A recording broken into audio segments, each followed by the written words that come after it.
American politics during the 1850s was all about slavery, and it was certainly exacerbated by the Mexican-American War when it came to bringing new territories into the Union. And so we are going to see that it's going to take the top spot when it comes to the politics of the time period in terms of the issue that's going to galvanize both sides.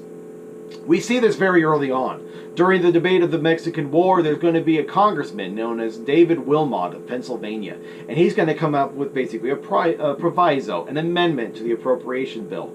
Basically, it stipulates, and I'll quote, "As an express and fundamental condition to the acquisition of any territory from the Republic of Mexico, neither slavery nor involuntary servitude shall exist in any part of said territory." What does that mean? No new territories that we get from Mexico as a result of the war should have slavery in it.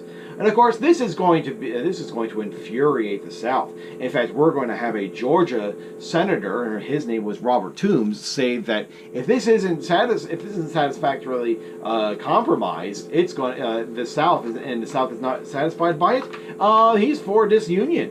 So we're already seeing that secession, that nasty S word, is coming about as early as in the 1840s, and this is coming from the South, not the North.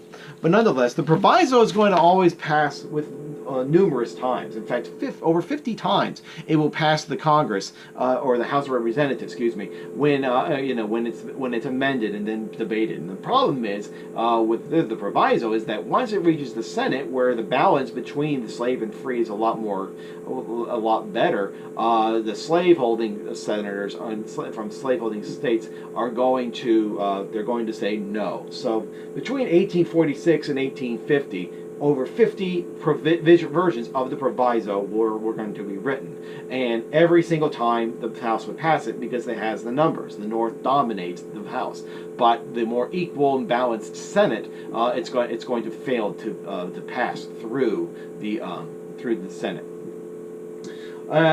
Now, by 1848, we're going to see a new election.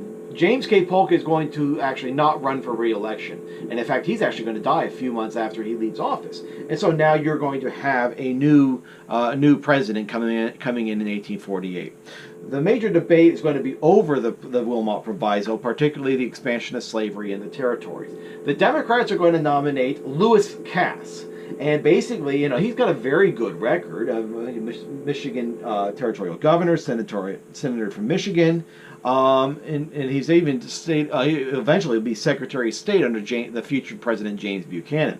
And he says that rather than having any sort of line like the Missouri Compromise line determine slave and free, let's just let the people decide. He's going to use the words popular sovereignty, popular, of the people, not the number of Facebook friends you have, but of the people, and sovereignty, rule of. So sovereignty, popular sovereignty, the rule of the people. Let the people decide whether or not slavery is going to be in